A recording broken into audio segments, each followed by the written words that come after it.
Magandang araw mga tol, and welcome to my channel. This is your FD Sports Insider. Gilas Final 12, sino-sino nga ba? Good news muna tayo mga tol. Sa wakas ay nakompleto na ang Gilas Pilipinas lineup sa presensya ng mga pangunahing manlalaro ng kupunan na pinangungunahan ni NBA Utah Jazz star na si Jordan Clarkson. Kasama din ang ating 7'3" center na si Kai Sotto na kagagaling lamang sa back injury na tinamo ng malalaro sa katatapos lamang na NBA Summer League. Kabilang din sa listahan na nagbabalik Gilas ay ang PBA MVP na si Scottie Thompson na kagagaling nga lang din sa injury.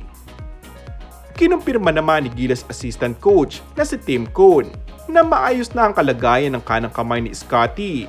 Makaraang dumanas ito ng injury o tinatawag na metacarpal fracture habang nasa training ang kupunan sa Europa. Ang tanong ng karamihan ngayon, sino-sino nga ba mga manlalaro ng Gilas ang mapapasama sa Final 12 ngayong napapalapit na ang pagbubukas ng World Cup? Isa sa mga nakakalungkot na balita para sa kupunan ay 12 manlalaro lamang ang posibleng makuha.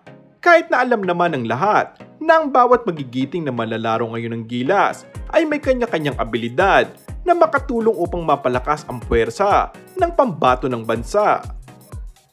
Inihayag nga ng Samahang Basketball ng Pilipinas President na si Al Panlilio na ang opisyal na lineup ng Gilas Pilipinas para sa 2023 FIBA World Cup ay ilalabas na sa Agosto 23. I think the deadline from the FIBA point of view, we have the pool, but the deadline date for us to submit it, the final lineup, is August 23.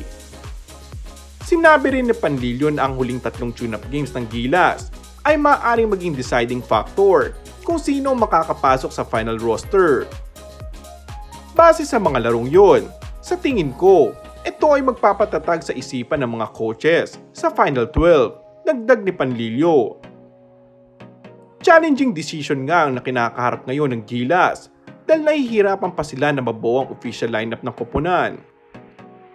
Tila gagamitin din ni Gilas head coach Chot Reyes ang 3 friendly matches ng Gilas upang maging deciding factor kung sino-sino mga manlalaro ang makakapasok sa Final 12 roster mula sa 16-man pool ngayong ng Gilas.